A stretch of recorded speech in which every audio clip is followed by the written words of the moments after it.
Welcome to Continuum Comix Creative Corner, where we invite creators into the continuum to explore their creations and their creative journey.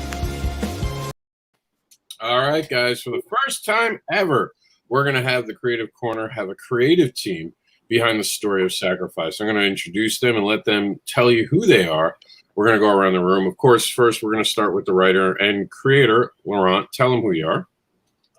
Hey, my name is Laurent Velez. I'm the writer and creator of Sacrifice. Been writing for about 14 years now, multiple stories. One webcomic that I had put out, a couple of pitches to publishers, but this Sacrifice is my first actual journey into physical comic book that was planned out. So that's who I am.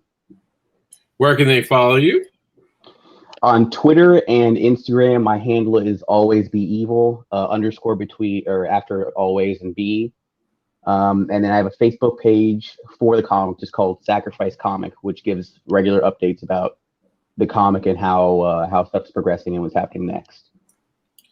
And introducing UJ Chen. Hey, okay, I'm UJ Chen, so I come from Taiwan. Not Thailand. I know everyone know about that. So it's a country next to China. That's it. And I have been a comic artist for the first 2 years, and most of the time I work in my country as a comic artist. So last year is my first year trying to do break into the American industrial.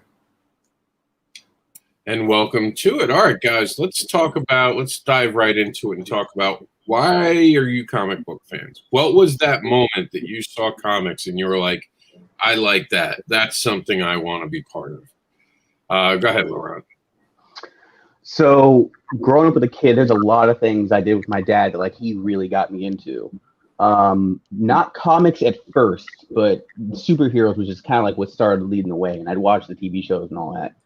As far as comics go, it was just because I was off one day of work. I kept driving my comic book store to and from work. I was like, let me go in there. And it was the first day I went in there was free comic book day.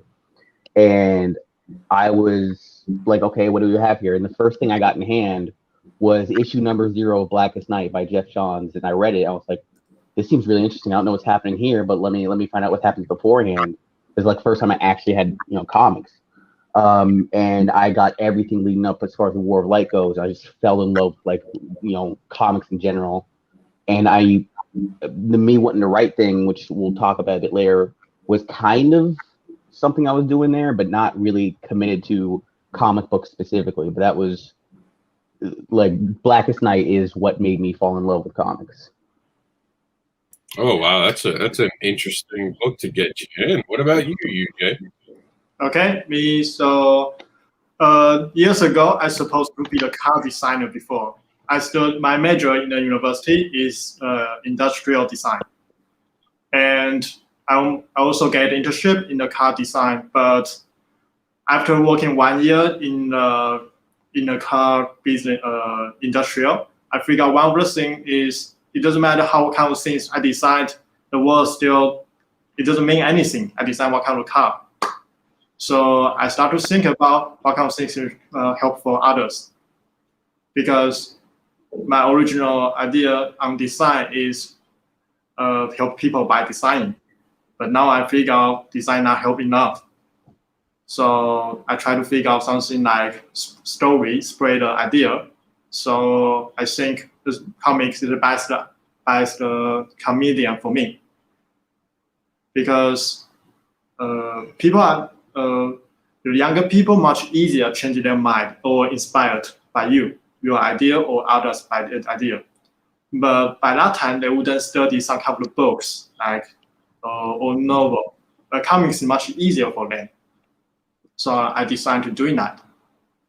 And the first comics I can shock my heart is 2 of the comics to doing that. One is this comic is from Taiwan, which I'm from my country.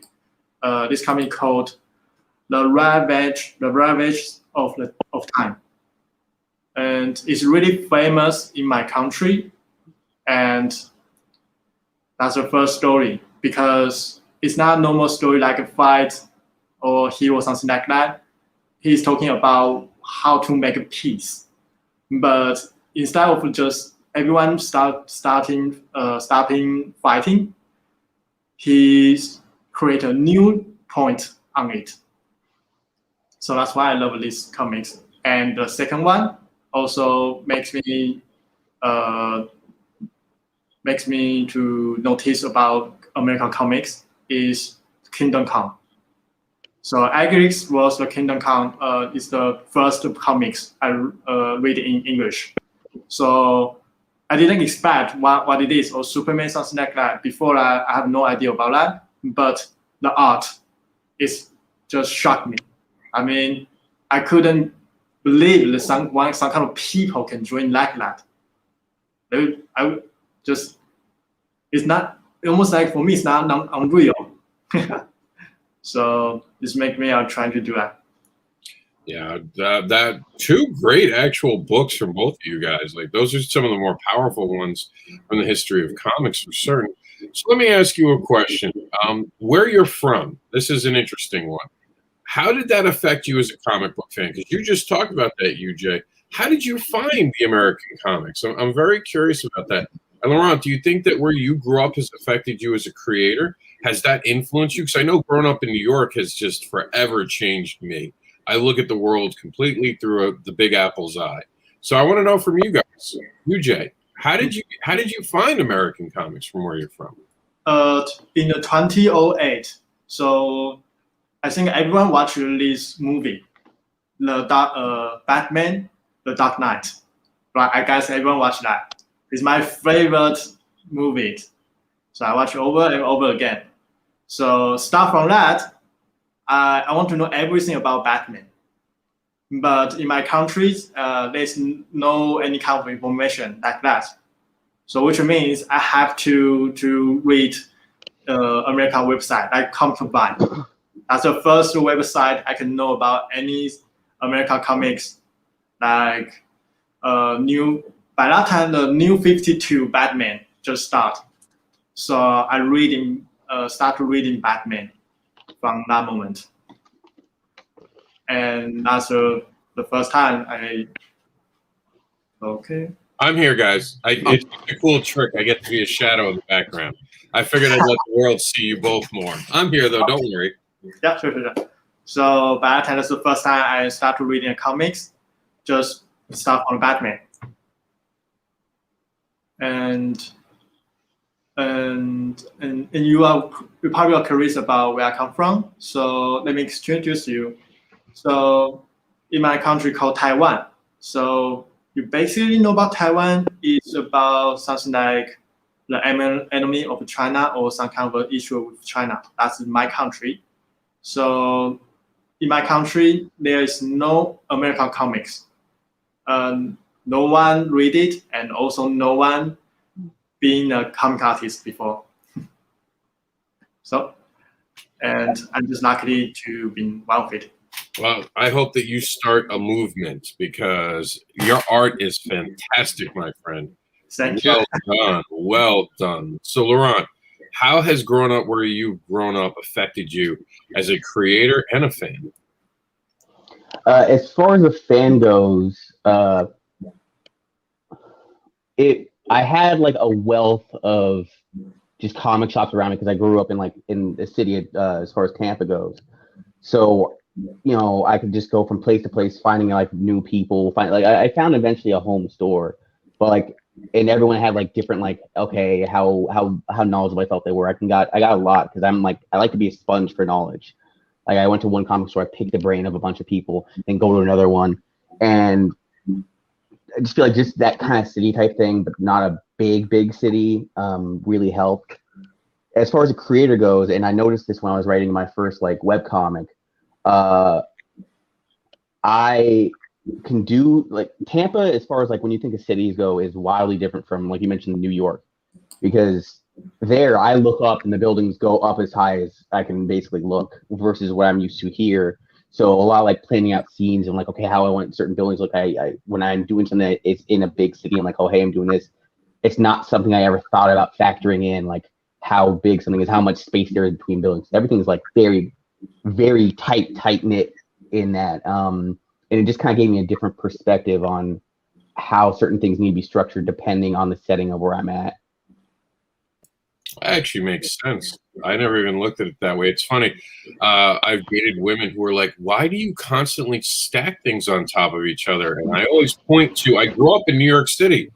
That's where all the big buildings are. We stack in New York City. It's all I know how to do. So my house has like things that stack on top of each other. It's so true. Your environment affects your books. So let's get into the fact that I want to know what creative influences got you. There's always someone out there as a creator that has inspired you and you were like, I want to go down their path. Whether you, Jay, be an artist, is there like Alex Ross is someone who comes to mind because of the work on Kingdom Come, of course. And Ron is a writer that, you know, there are guys who inspire us and we're like, I want to be able to write like them. So talk to me, guys. Who are your influences? You want to go first, Eugene?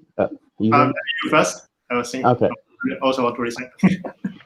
I had a couple. Like I mentioned, you know, Jeff Johns was the writer who, like, I knew I liked writing just in general, but like dedicated, I want to do comic writing was a lot from him. Like his work on both Green Lantern and the Flash, because those are two of my favorite DC heroes, like really, really inspired me as far as like wanting to write. Tony Bedard's series Rebels is still one of my favorite comic runs. Like I just love the characterization, how he works people. And the third one, which isn't explicitly a comic person, he writes novels, is Jim Butcher. He's this writer behind the series, the Dresden Files, the first thing I read from him. But like, he's very passionate on making stories. And I remember one of the stories that sits closest to the chest for me is he had I believe it was like a writing seminar or some type of class. And he was talking about writing in general. And saying that there's no such thing as a bad idea, just bad execution. And I don't remember the very specifics on how the person said it, but they were talking to him about that's not the case. Like there are bad ideas. And he was like, okay, give me the two worst ideas you can that you think don't work together, and I'll make it a bestseller. And the guy said like Pokemon and the Lost Roman Legion. He was like, okay, cool. And then he wrote the Codex Alara, which is a best-selling series. So just like the mentality and seeing how they all worked in general are probably all big inspirations for me. You, Jay? Okay, so in my there I got two and probably there are three comics influenced me. So the Revenge of the Time, and that's the first one. And the second one, One Piece. I guess everyone probably heard about this comics before. It's really famous in Japan. And the third one is the New 52 Batman. And these three of the comics, sorry for that. I forgot the most important one, The Watchmen. The best one, guys. The Watchmen is so incredible great. And the reason why he so influenced me because he sold all of the truth. I mean, before that, we always saw that, okay, hero come, hero gone. And the problem is, the problem is still on there. The bad guy disappear, but the problem is still on there. But the Watchman is he trying to figure out why it's a problem it is. The problem makes the bad people. The hero only deal with the bad people, but no one deal with the problem it is. So this comics struck me out because he trying to figure out what's the problem it is and how to deal with it. But maybe the way he did is not noble, but it works. And it shocks me. And also in other comics, like the Ravage of the Time, is also similar. Also trying to figure out the truth behind of the world. And I want to do something like that. I mean, I saw in my country, I saw people we live in that real. We didn't live well. most of the time we believe some kind of lies, so it makes our life living really, really bad. But those comics can help people to see the truth behind of lie, and I want to be part of it. That's the things. Thank you.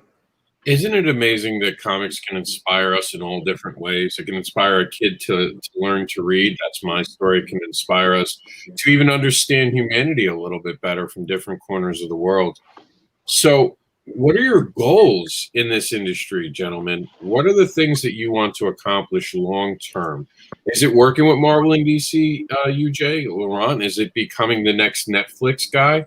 What do you guys like goal wise? Seriously, what are your goals? And you know, I know a lot of people say, well, you have to be realistic with your goals. Forget that. Don't be realistic. You aim for what you want. Tell me right now, what is it that you really want? Well, as Lucifer would say on Netflix, what do you really desire from the comic book industry? So as far as what I really want, it's actually really simple. I mentioned this when we were at the panel before, where ultimately, let's just say, you know, we sell comics and we do well, but overall, like, not outstanding, like enough to like we're continuing stories and we're finishing books, but I'm not like some Stanley level person. My ultimate thing, all I care about, regardless on if I'm like kind of low level but just successful or like some massive thing, is I want to be able to get my stories in the hands of people. They read them and they genuinely enjoy them. Like, that is ultimately what I care most about. The people get something that they find fulfillment in, they find joy in, and enjoy it. Whether that be, hey, you know, I just read this comic on the side of the shelf, great, or grand thoughts like, hey, there was an animated series based off your thing, I love it. Regardless of it, the fact that I made something someone enjoyed, that is my ultimate prize.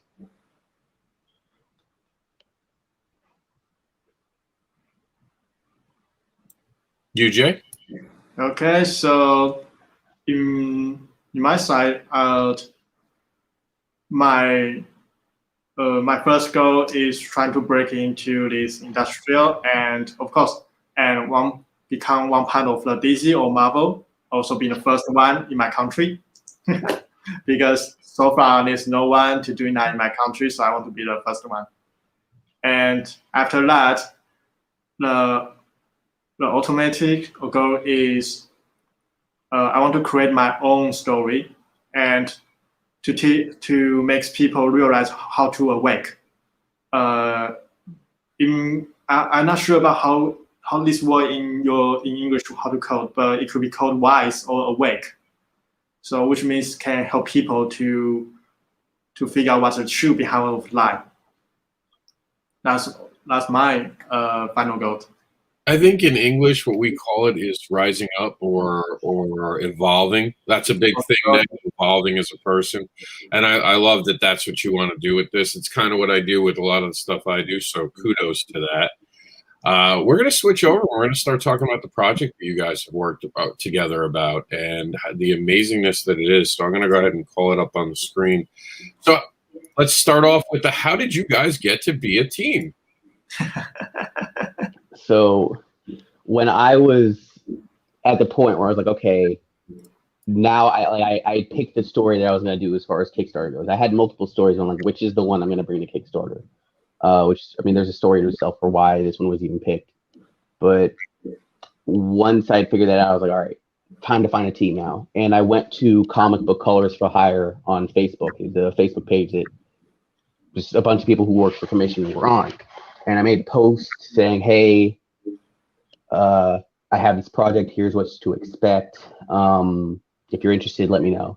I can't count how many messages I got from that. It was like probably in the low hundreds. Like it was a lot of people. And of course, UJ was one of the people who messaged on that. When I got towards the end of it, there was like 4 or 5 artists who were like, I really like your style. I really feel like this would complement like what I had in mind very well. And the reason for why I initially chose him was I'd ask a lot of people different things like, hey, what is it you want to do? I'm trying to learn a bit more about them. And one thing that was important to me is like, I am fully dedicated to my craft. I'll throw myself full in. I am like my main drive is like I want to go somewhere with this story because I believe that this comic can go somewhere, and I want someone who I feel like is at a skill level where like I'm comfortable that they can help achieve this. And he seemed to have that same level of drive for wanting to get into comics, wanting to be a fantastic like artist. Well, like it seemed to match the energy I wanted to keep, and I was like, this is the person. Like it was not a question on who was going to work with me on this project. So that's how that happened. So UJ, what about Laurent's post made you go, hey, I could do that? Like I got to say, most of the time not. I'm so easy to be frustrated by my drawing because most of the time I don't think I'm doing well. So I only feel good after people say, okay, after maybe Laurent say it's fine or say he like it. Otherwise, most of the time I think I just go again. Because I want to try to be I will ask myself to be the Marvel standard. So each of the pages is not good like that. I will push myself to redraw it until I'm good. I will I just read it and think about, okay, there's someone from Marvel will drawing something like this. If not, I have to redraw it again. That's it.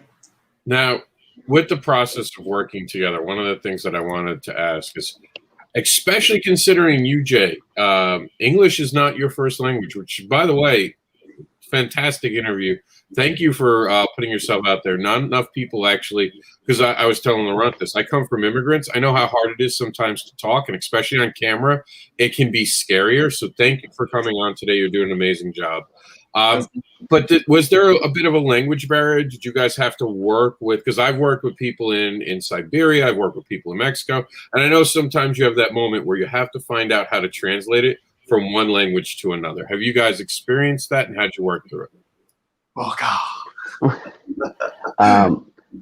I don't know how it is on his end. For mine, I try to take that into account. Like I overword stuff in the script sometimes because I want to be kind of clear on like what I'm thinking about. And there's a lot of times where I have that and like he has an idea, I'm like, that's better than what I thought anyway. I didn't need to write all that. So I don't know how it is on his end, but for me, I try to accommodate and I try to be as clear as I can. Sometimes there's still confusion. There's still like, this is our first project working together. So, or technically second, we did a pitch for a different story, 8 pages, 9 pages before. But as far as full length comic, so as we continue to work together, that should get better, but I don't think there's anything that was too hindering. So in my opinion, English in the beginning actually it's a little bit scary for me. The good news is my girlfriend, she's from British, so that's the reason most of the time, if I have really some kind of problem, I can just try to ask her. And I have other friends from UK or from US. So sometimes, only sometimes, if I read some kind of script and just, God, what is that? And I probably just Google all the things. After 20 minutes, I will give up and I start to ask people. That's my experience. And I have especially have to appreciate Laurent because he actually take a lot of patience on me. Because sometimes I'm not good at I'm not good at how to explain my feeling or what my thought, but he still take a lot of patience, try to figure out what I said, or try to in my side to think out what kind of problem I made. Okay. That's a perfect answer. But let me ask you this. All right. So I've ran into this. One of my comics took place in New York. My artist put in things that didn't look like they belonged in New York because he was drawing from his point of view over in Mexico.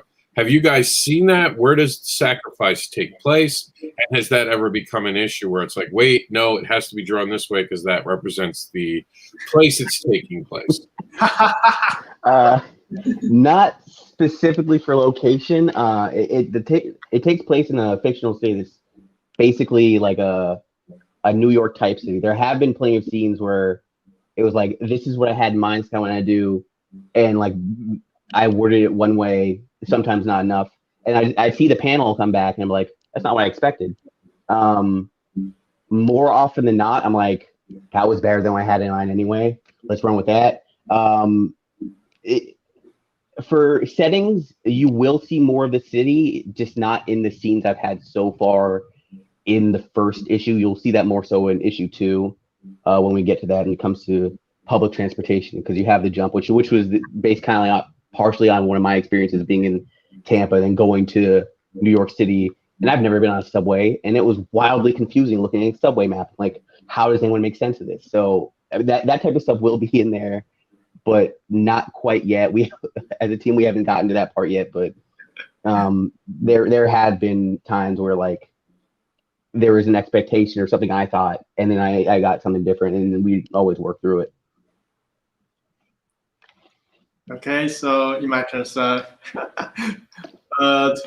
most of the time when I'm reading the script, some kind of even a really small part like traffic light or restaurant or something like the studio, I have to Google a lot, and sometimes I have to try so many keywords to figure out what is America book story, the American type of the building.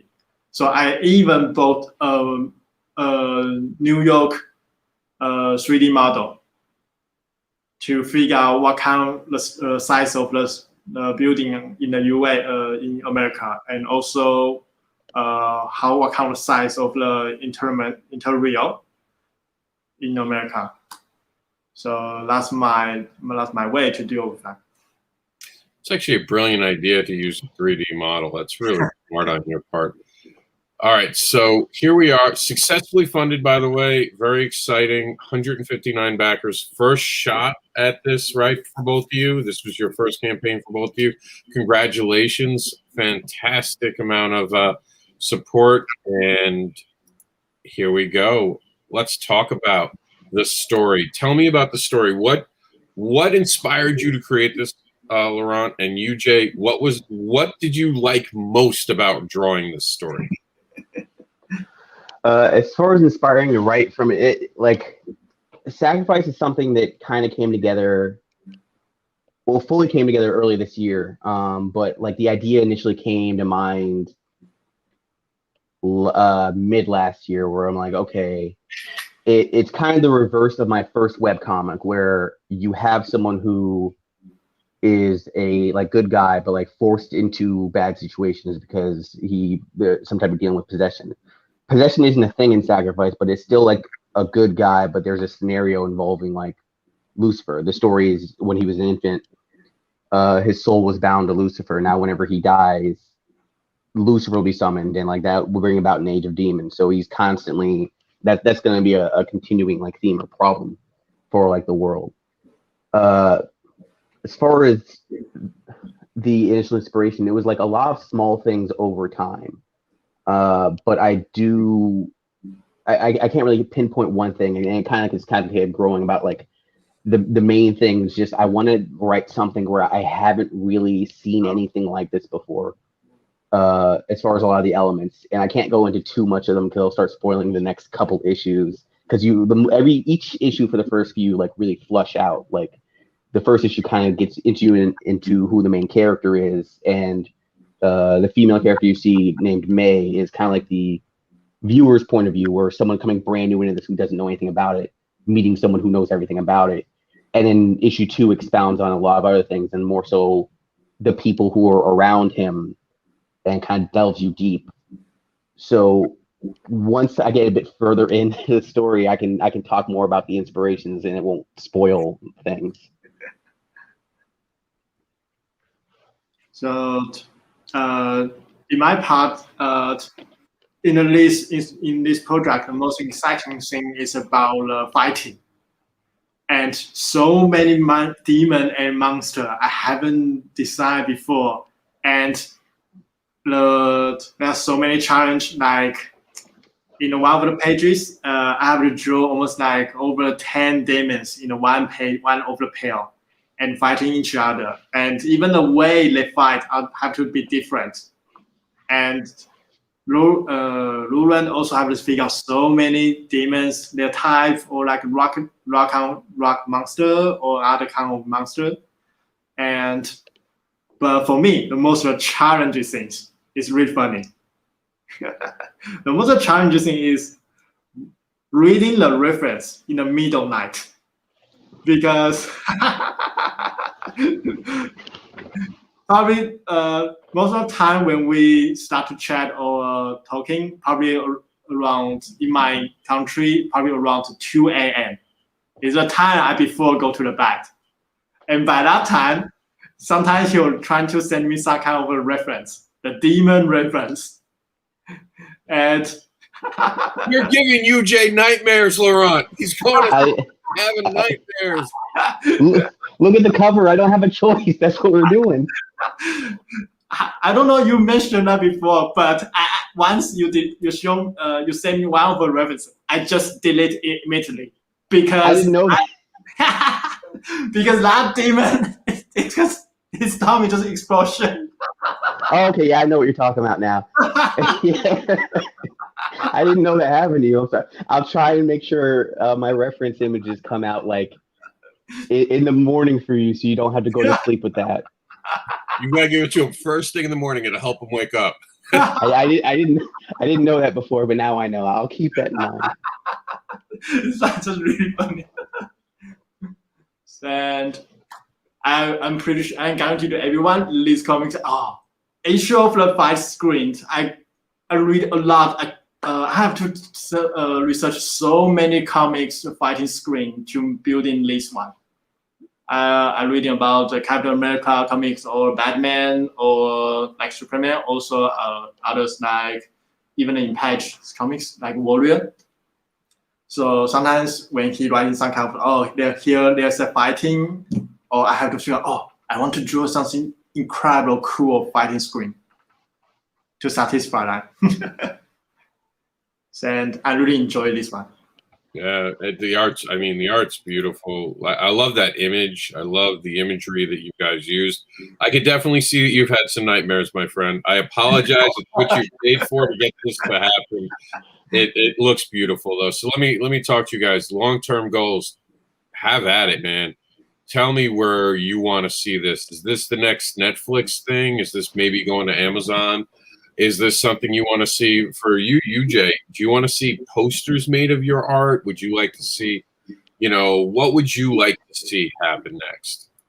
What I actually think is sell in America. That's probably the best thing I can imagine. Maybe the rest of the thing is way too far from me. But even just is sell in the American comic shop is already a big issue in my country. That's it.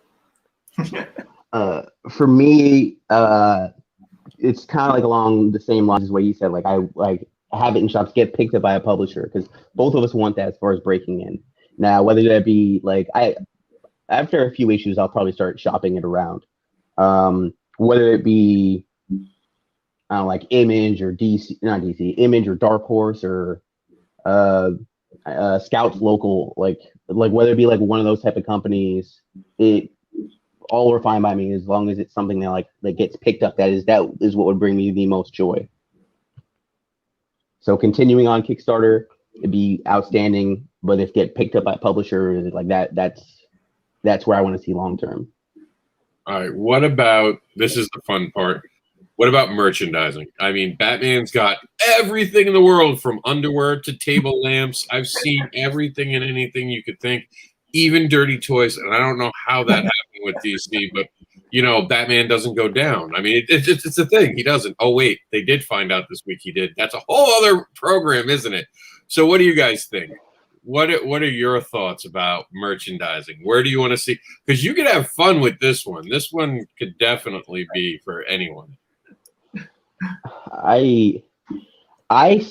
Merchandising is something that's like really far out for me, where I haven't put too much thought into it. It starts really mundane. Like I already have an idea for my first thing, just because it was like simple. I'm like, man, I wish this was around more often. Because we go to Comic Cons all the time. There's a lot of times that I buy some books there, and when I'm sitting down before a panel or whatnot, I'll read through a book, but then I have to stop.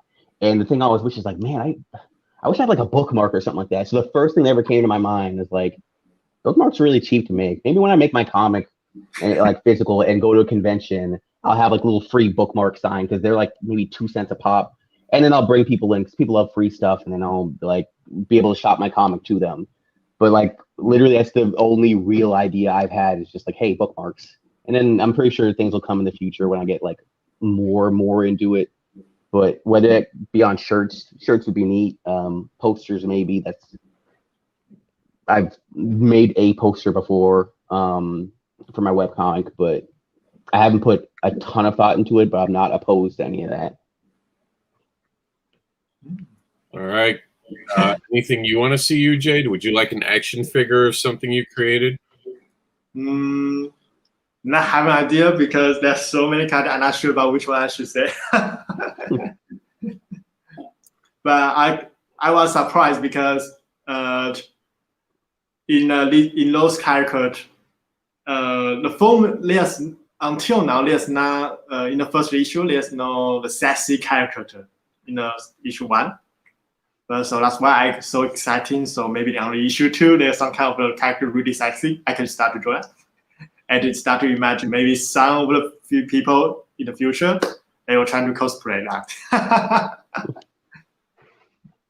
Very, very cool. So what's the next step? Like right now, you've successfully funded. I know you're going to get the books out. I know you said that this book's already it's already ready to print, right? You're going to go to the printer. All that's going to happen. So right now we're in a waiting phase because what we did in the first issues campaign is like, hey, because I've always liked Kickstarter campaigns that had it where you could be part of it. So when I initially made this, it was like, hey, there's 3 different tiers where it's like, hey, get yourself inserted as a student or like use this reference for an angel or design your own demon. And I've gotten back most of those, but I told people, because I know people have very busy lives. So I was like, I'll give 2 weeks. 2 weeks after the campaign runs is the time frame for you to send me the stuff. If you don't get in beforehand, I'll try and work something out with you maybe for the next issue, but I don't want to hold up production too long. So August or July 1st, I believe it was, he said, is when we would have all that art in and he'd get back to making it. As far as for print, I've already talked to like the rest of the people who are on the team, like the letterer, and then who would be printing it. So that'd be printed it'd be sent out for print late August. The whole delay, I still like having people involved in it, but it does delay production. So this will be the only campaign I do it for.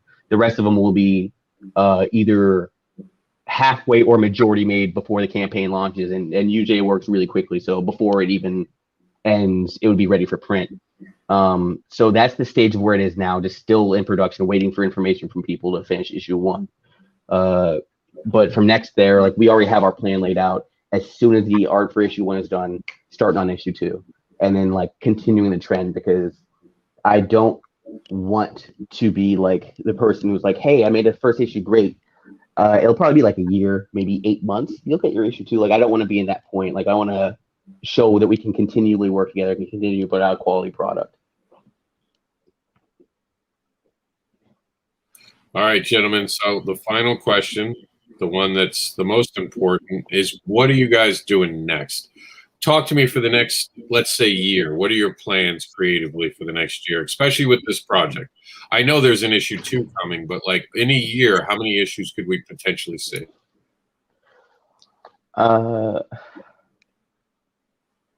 As much as he wants to do. I know that we talked like maybe 2 days ago about like, hey, so we're doing 28, it's 32 pages, but 28 pages as far as story goes.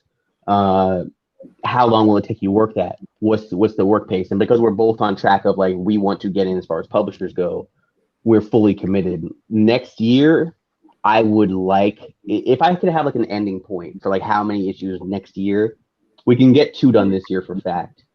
Maybe 3 depending on some timeline stuff. But at the very least, I'd like the first arc, which is 6 issues, to be done next year. And you Jays, are you just dedicated to this, or are you going to be working on possibly other projects during the time? And Laurent, same thing. Do you have another project going on? But you yours.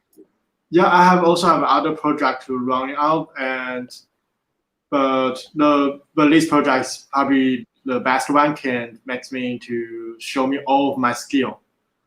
I mean, I especially train myself on drawing on 5 screen and realistic style, and also I love to drawing the model time.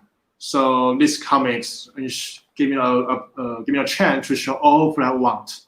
The rest of I also have other project to do, but most of the times only can practice through a few of the ability, because I search for what kind of project can improve myself a lot. Because in this year, I set a goal for myself is drawing over 150 pages at least, and the pages quality must be good as the professional. I don't want something like amateur just showing up. And that's this year my goal, and I think I'm running well. And next year, I really hope this comics can break into the industrial. Okay, that's it. Sounds perfect. Let's talk about, before we go, because you guys have been fantastic, but I can't help but talk about this amazing cover. Great artist. Talk to me about this cover. That one was from Chris Madd. I reached out to him because I'd known him for a decent bit. Like back when I was like really going to a comic shop pretty regularly.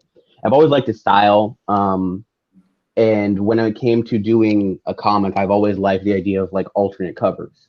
Like there will be three covers for issue 2.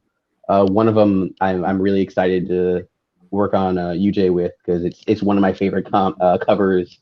It's the first appearance of my favorite Marvel character, but that's their side.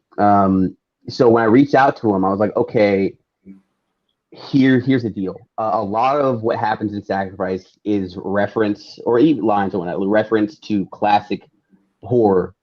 Like you'll have your Friday the 13th, your Nightmare on Elm Street, your Frankensteins, your Texas Chainsaw Massacre. So there's a lot of stuff. So, but the main character, which it's not really a spoiler at this point, because if you look at the update, the most recent update, he has a business card that says Paranormal Problem Solvers. So you see that he fights as far as like supernatural stuff goes.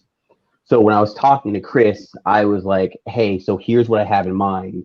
You know, he works, it's a service. You see, so he's counting money, but I want to have as much like legally distinct, or I can't be attacked by like someone's law team cover to have he's already taken out lives. And he's like, say no more. I gave him some references and he came back. And I was like, this looks fantastic. He's like, thanks, man. Like he's been great to work with as far as that cover goes. It's always beautiful. I've worked with Chris, definitely a true professional, someone who's coming up in the ranks, has already worked in the industry on big projects. I know he's also been part of Batman. I think he did inks on one of them. I might be wrong, but I know he did work on a Batman thing. So he's an amazing artist. And you guys are amazing. I want to thank you both for coming in today and talking to me and making the time. I know it's late for you, Jay, so I'm going to let you get to bed. No horrific things. No. Today. No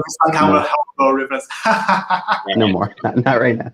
All right, guys. Tell them where they can find you, and we're going to get out of here. Like I mentioned, beginning, you can find me on Instagram or Twitter. Twitter handle, or both handles, are always be evil _ under the always and be, and on the Facebook page Sacrifice Comic. And you can, on the Facebook page, I have a Facebook fans page called UJ Chen Art. So just Google it, and I also have the professional portfolio link on the art station. It's also called UJ Chen. That's it. All right, I want to thank both of our guests for being here today. We're going to play. A lot of people ask me who I use for a printer and who Continuum Comix uses. We're going to play their ad for you guys, and then we're going to play our out of here and explain what Continuum Comix is. If you want to be a guest of the show, just reach out. That's it. That's that simple. Just tell me what you want to talk about. This show is about getting to know the creators better, and I think I got to know both of you pretty well, and I hope the audience feels that way. We can't wait for the second Kickstarter. We'll see you both hopefully back on when that campaign is live. Yeah. Maybe we'll do a very early in the morning backer pause for you, Jay. I think you, Jay, enjoy a backer pause. No, I really appreciate it. All right, guys. Hang out because I want to say goodbye to you guys in the background. This has been another production of Continuum Comix. Okay.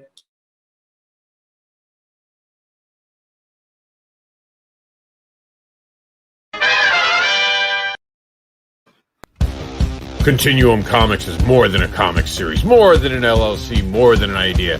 It is a bridge to connect all creators of all levels and unite them in creation and conversation while putting out content to entertain fans and inviting everyone in to the Continuum.